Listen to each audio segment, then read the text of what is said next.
Okay, so the third word, so the middle one is where, and that's which of these zones am I in and which zone is the other person in. And we'll continue to talk about this as we go through because I think it'll be helpful in terms of some of the questions you brought up about how do I do this? You know, how do I do boundaries differently? There is about choosing where I want to be. And since most of us haven't gotten a lot of teaching about or skills in how do I get myself to that green zone, even when I want to, we're going to do a little work on that so that you have that piece to take home with you. So we're going to do another little exercise here. And so again, sit back if you want to. This is just an experience to have. So I'm inviting you to take a breath and settle into your seat. Uncross your arms and legs if you care to. Eyes closed if they're good and ready to, or perhaps a soft gaze if they don't want to be closed. And take another breath, as deep and slow as it might want to be. And notice your body settling and relaxing a little more. And when you're ready, look around inside and notice where you are that goes with that relaxation and settling. This place is your green zone. What's showing up in your green zone? Are you indoors or outdoors? What time of day is it? What's the temperature like? Is there something comfortable to sit on? What can you smell or taste that is peaceful and soothing to you? Take another breath, in through your nose, out through your mouth. Who might be with you there to support you and hold you in love? People, animals, birds, other creatures. Notice that you can be there in your green zone, and there can be other things going on outside it, and they are at a safe distance. You can see them, and you know what they are. You have the space to consider them, see them from different perspectives. From this green zone, you can feel what direction to move in next. Things are clearer. Take another breath in and let it out. Let that sense of calm and safety get as big as it wants to right now. Notice the sensations in your body. How's your gut feeling? What's your breathing like? What's happening with your muscles? In a few moments, we'll come back to this room. When you're ready, begin to feel your body being held by your chair. Feel your feet on the floor. And when you're ready, open your eyes and come back to the room.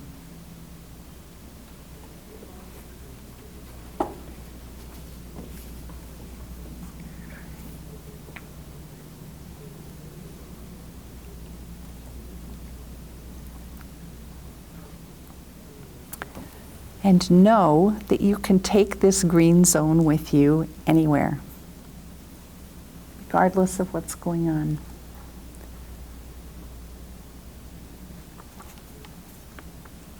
So I wonder if there are any questions that come up or any comments you want to make about what that was like.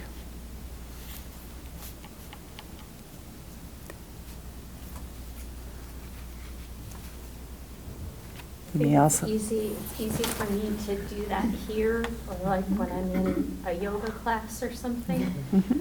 But I definitely find that I go between red and blue.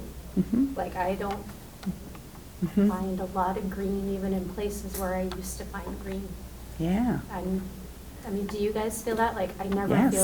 never feel relaxed. Yeah. Just, Yes, absolutely. Yeah.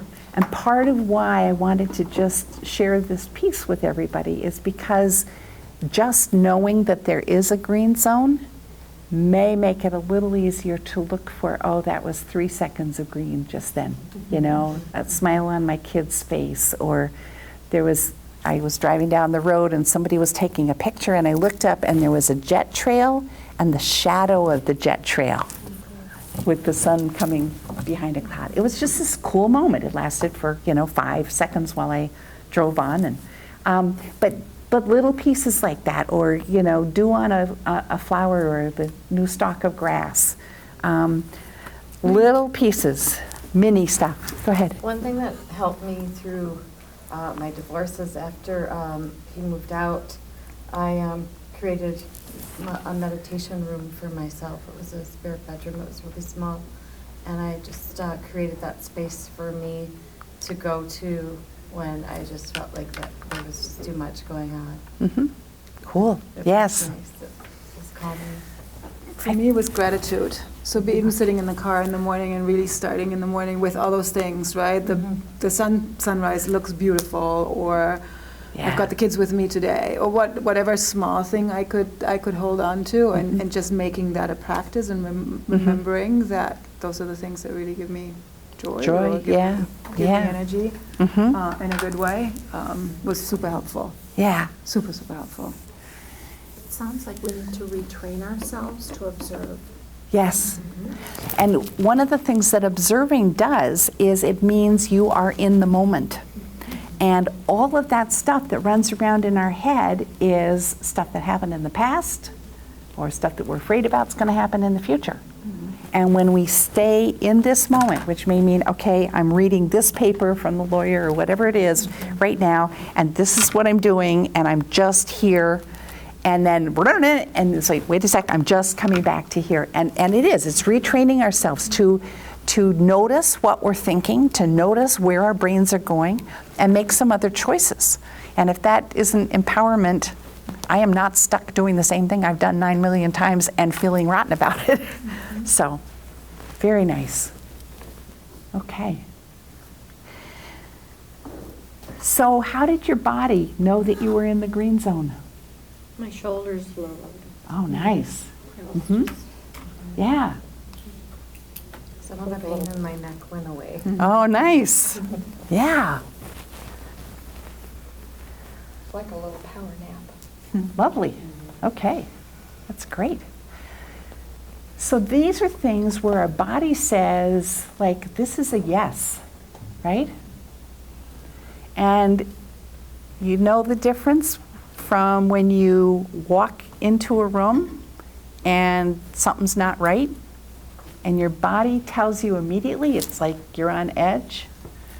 And that's that piece of going, okay, there's something here that's a no.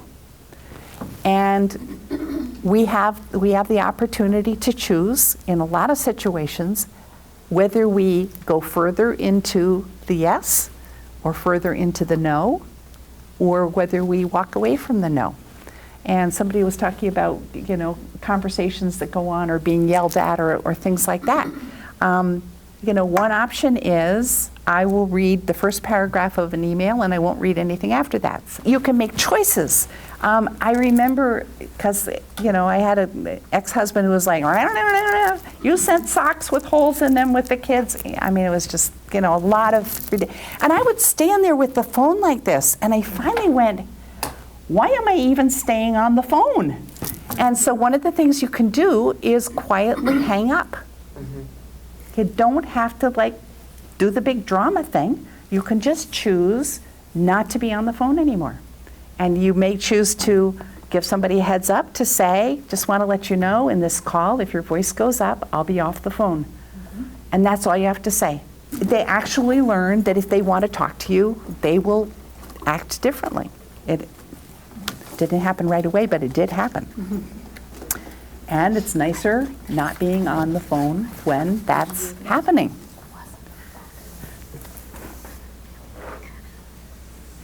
So when you know that something's coming up that might kick in red zone stuff, what would happen if you consciously chose 1 minute or 5 minutes to hang out in your green zone ahead of time? Would that change things a little bit? Not out there, but it might change things in here. One of the lines that I put together dealing with verbal abuse was, all I have to do right now is breathe. And that was really helpful because it like took me out of what am I going to say next, or freezing, or whatever it was. All I have to do right now is breathe. And again, that's what's in this moment here. So as we've talked about these zones, do you have mental comments that like, I'm in the red zone all the time, in the blue, and there's something the matter with that? Any mental judgments about any of the zones? I think it's a way to identify also what your boundary is, right? Because I remember not being able to articulate it, but having those feelings when Yes. whatever would happen, right? Yes. And that helped me identify, was like, if you do that and I react that way, then that is definitely a boundary. Exactly, yes. And that piece of your body responding is like our first line of defense. You know, when your body's going, get me out of here, pay attention. That's a really good time to say, I'm going to take a break. Take a bathroom break, whatever. Give yourself space, because we need some space often to be able to think about what's a good plan now. Is this worth staying here and being involved in it?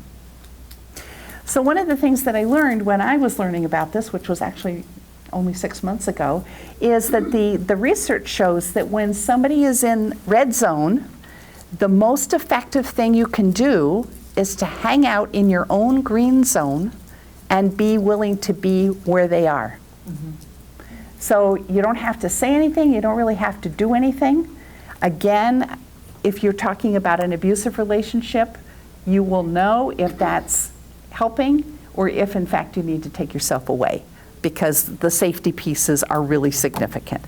But when you think about a kid who's freaking out, you know, if I'm just telling this kid to do this and do that, has that worked really well?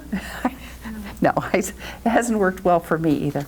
I wish that I knew, you know, the rules for how to control everything that goes on in this world, because if I did, everybody would be happy all the time. I've given up on that one. So, so that piece about, we've talked about what happens with your body when you're in the green zone. The blue zone, what's your sense of, you know, when you're fired up to do something and you're excited about doing it and it's a positive thing, can you have a sense of how that feels in your body? How to know when you're in that sort of positive blue zone, not the reactive one? When you feel like working? Yeah, that's right. Mm-hmm. Yep. It's like, boy, I'm going to get this done. Yep. Yep, so energy, vitality. Yep. It's empowering. That's right, absolutely. And the other kind, when I'm like splashing over red zone, do I feel empowered then? No, I'm like trying really hard to make something happen, and I'm scared it's not going to, and yeah, it gets pretty icky in a hurry. So part of this third thing also is, how do I treat myself? I don't know about any of you, but one of the worst things about going through the divorce was how hard I beat on myself. I'm a failure. I think it was about like 2 months after my husband left before I told my parents, because I really felt like they were going to judge me, and that this was proof that I was like no good and a failure and those kinds of things. So if you ever have that issue of being hard on yourself, I wanted to share this because, again, okay, so I'm going to tell you a little story here. Shortly after I was divorced, so my kids were like 5 up to 10, And I lived in Albert Lea, and there was a theater, like a community theater there. And they were doing the fall musical, which typically was like bring your family and all those kinds of things. Well, the musical was Mac the Knife, which I don't know if any of you are familiar with. All it meant to me was the song that played on the radio when I was in high school. Well, it's set in turn of the century England, and there's, you know, a serial killer and prostitutes and stuff like this. So I'm sitting in the third row with these 4 kids, right? And about 10 rows back is my ex-husband and his parents. And we get to the intermission, and my son says, "Mommy, I have to go to the bathroom. Will you come with me?" And I'm going, like everything in me wanted to say no. I'm not going to do, because I'd have to get up and walk right past them. Well, I knew that I would do it, and I survived. But I'll tell you, I was just beating myself up. I should have known. I should have figured, you know, all kinds of things. Was I full of self-judgment? Yes. Had I hit the red zone? Mm-hmm. Absolutely. My stomach, I mean, I remember just like looking down, just watching the carpet go by. I wasn't going to see anybody who was there. So did I need some compassion at that point? I really did, and I had no clue how to give it to myself. So how do we go about being compassionate with ourselves? And this, again, is like this little, simple 3-step process that I just love, and it's in your book also on page 7. So you don't even have to write it down. So the first piece is awareness of the fact that I'm in distress right now. I have my pants in a bunch. I'm feeling miserable, however you want to put it. I am not good right now. And so that's the first piece, is just to be aware of that.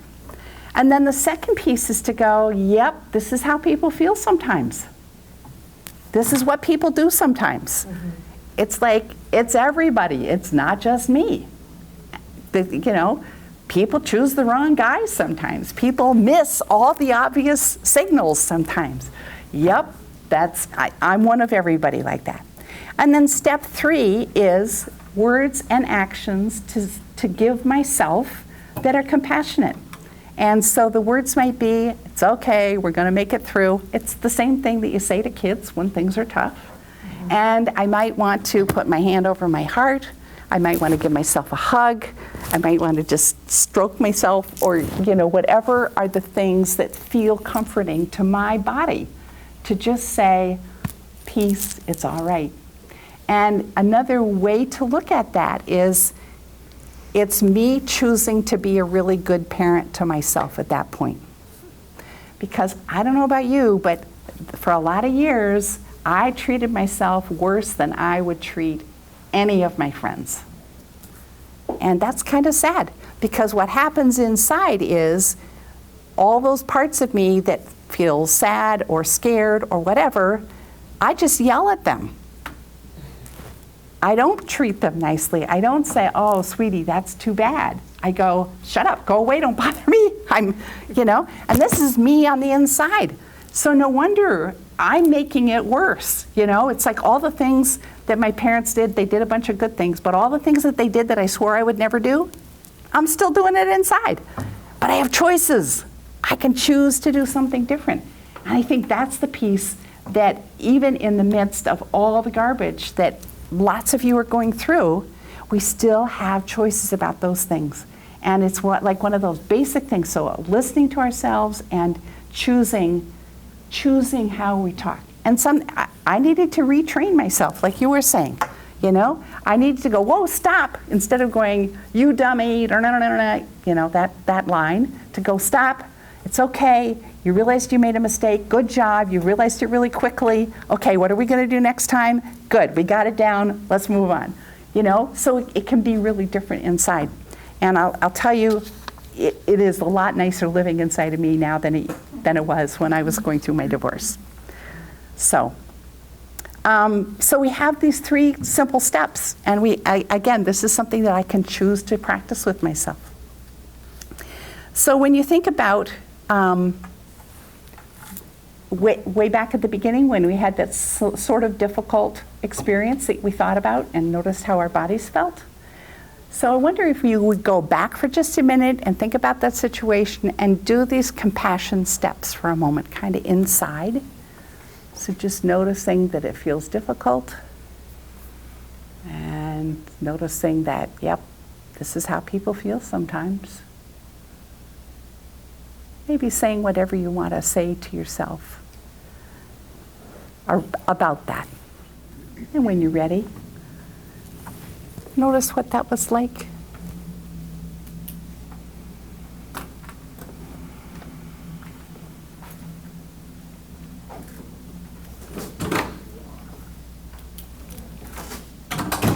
Anything anybody want to say about that? Did it change how you ended up with that little more difficult piece? Or maybe not.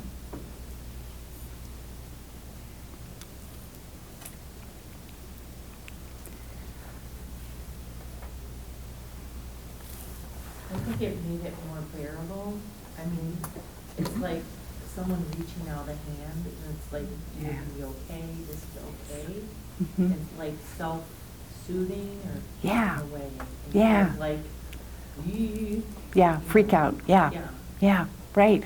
So it's a way of sort of reaching out from our green zone to that part of us that's feeling in distress. Yeah, cool. I wouldn't quite say that I made it all the way to the green zone. But, That's okay. That's okay. but the boundaries that has helped me, and I say that for those of you that also have alcoholic and abusive relationships, was and my therapist told me that. It was like, you didn't cause it, you can't control it, and you cannot fix it. Yeah. And that was immensely helpful to me because that was what I was beating myself up over, Good. right? I can fix anything. Yeah. I can fix absolutely anything. Why can't I fix Yes. this? Yes. And so having that realization and somebody actually physically saying to me, you didn't cause it, you can't, you can't Nice. control it, and you can't fix it was It's helpful. a wonderful thing and to remember. I continue to remember that. Yeah. Very cool. Very cool. And for my children too. Yeah. Right? Because they That's also right. have to cope Yes. with that. Yes.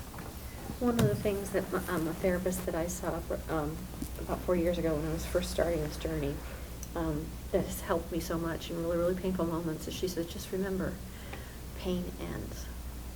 Mhm. And it's hard in the moment Mhm. to know that you're ever going to stop feeling this bad. Yes. Yes. But it has helped me Yeah. when I remember pain ends, and it does. It does. Yeah. So we're about at the time to do a little wrapping up. We've been talking about aware, kind of noticing our bodies and being friendly to our bodies. We talked about what zone am I in? What zone am other people in? And when I recognize that zone, what possibilities are there? And then the choice piece, which zone do I want to be in? And a couple of ideas about how to begin to get there.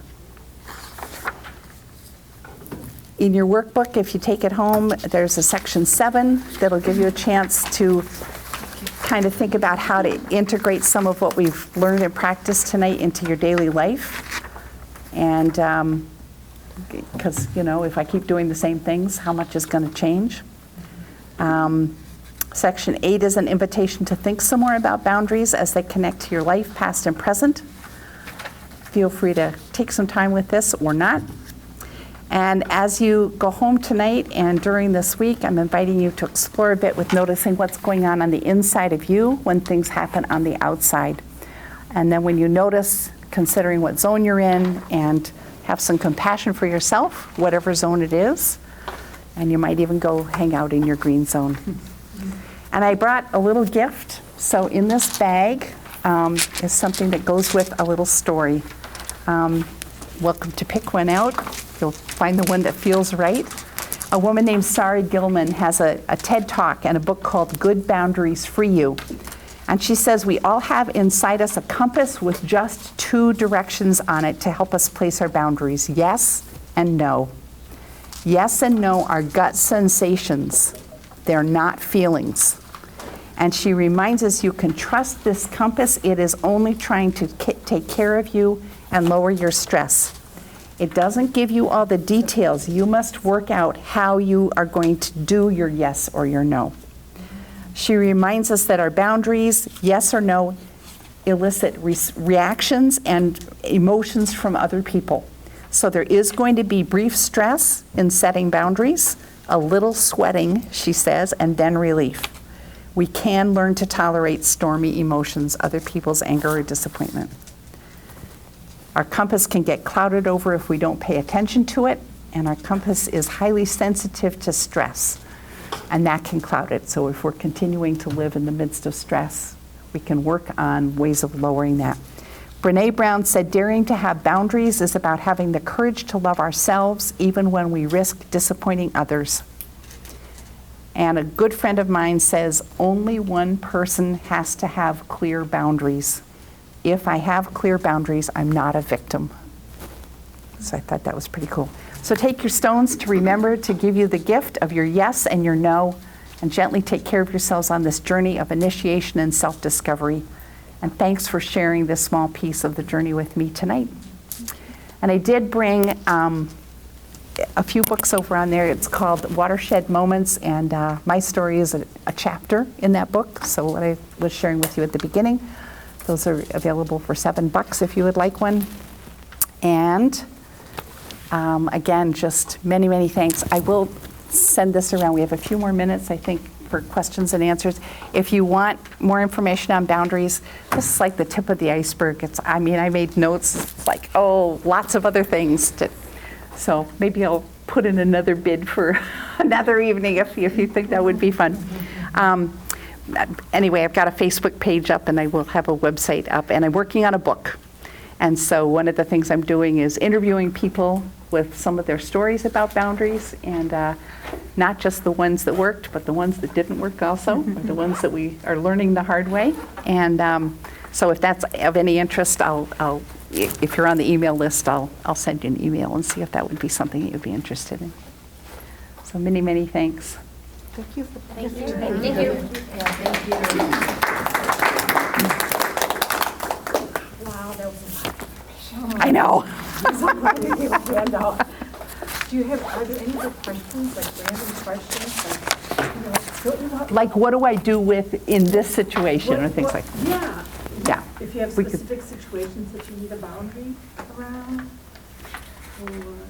Well, how do you know if you are setting one or not? Like, will you feel it later, or, because sometimes I don't know, I just don't know if I set one or not, I don't know. How would it feel different, or, I don't know. I think one of the biggest pieces for me is if I'm going into a situation, that I'm clear how I want to proceed with it. So it may be, if I'm saying to somebody, if my old style was, would you answer this question and get back to me? And like, if they didn't answer, then I was stuck. So having a clear boundary for me was, I need this piece of information. I need it by the end of the week.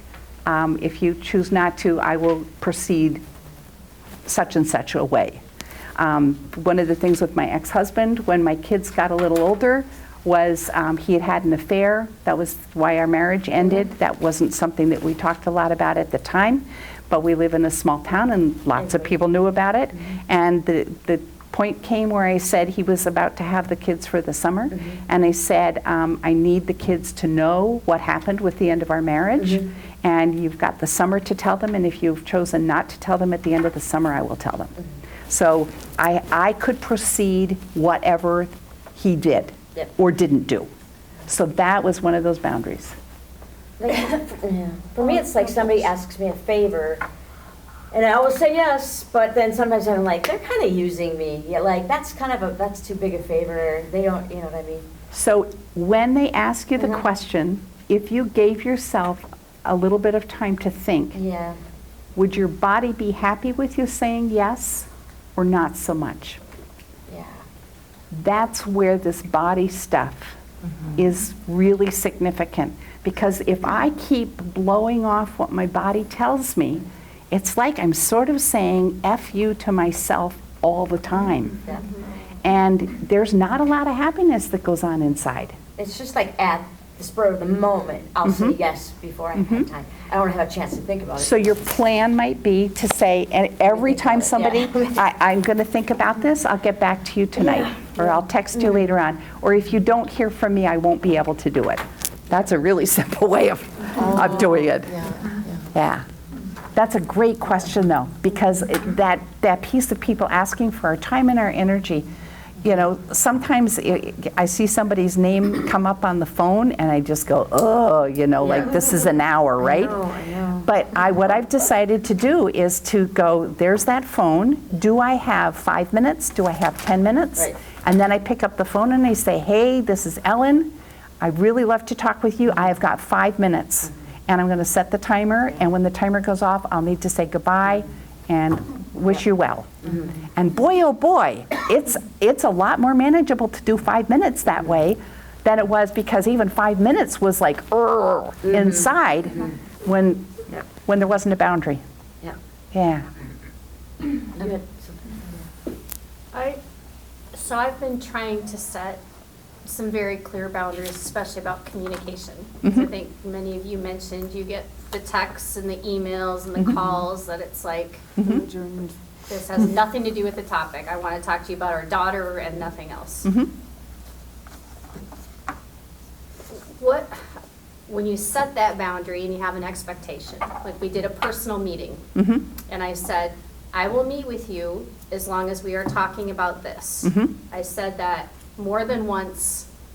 He didn't agree to that, so I said, well, then we don't have anything to talk about. Brilliant. Then the next day he came back and said, okay, let's talk. Then I get to the meeting and it was just an excuse to tell me everything I did wrong again. How long did it take you to notice that that was happening? About 15 minutes. At 15 minutes, when you notice it, you can say, you know, we're off topic, I'm leaving, and walk out the door. I did. Good for you. I Congratulations. said this was a waste of time. But how do you make that person understand that, you know, you are setting these boundaries and not to waste that time? Like, There is you know? no way to do that. Okay. All your job is to stay if it's feeling okay and to leave if it's not feeling okay. That is your only job. You have no job to make him do something different. Could you email him? I do a very good job of yes, no, Good for you. answer the question. It's Yeah. everything I get back, and maybe I have to do that, like, don't read the whole thing. Or text? I mean, that way you don't have to go out of your way to meet somewhere. Yeah, when we're talking about our daughter sometimes, though, I don't want to make those decisions by text, and quite frankly, I don't want it in writing. No, that's true. Given that text only gives you 7% of the communication, True. it's a pretty sad way of trying to get stuff done. I mean, it's pretty minimal. So I have to get over that. It goes back to that Hope and whole thing of expectation. what I control, right? Yep. I can't What you control can, his reaction. and if I'm expecting, okay, so this has been one of my useful pieces. If I go into every encounter going, maybe this time it'll be okay, like that's what happens every time. So I started going into the encounter going, okay, out of the last 100 times we interacted, how many of them were great? 0. 0, okay. So then I need to go into this interaction going, I have 100% expectation. This is the odds that this is going to be bad. So I need to know how I'm going to respond to bad immediately. So there's a book out there that helped me a lot with just wrapping my head around how things work well and not well. It's called The Verbally Abusive Relationship. And Oh my gosh, that many people have read it? but what I learned from it is there are 2 ways people talk to each other, and this is absolutely about boundaries. So one of them is called personal power, and it kind of looks like this, and it says, I matter, and I know you matter too, and we're on a par. And we can do problem solving, and we can work things out, and lots goes well. And you know that that's happening because your stomach is calm and relaxed when you're interacting.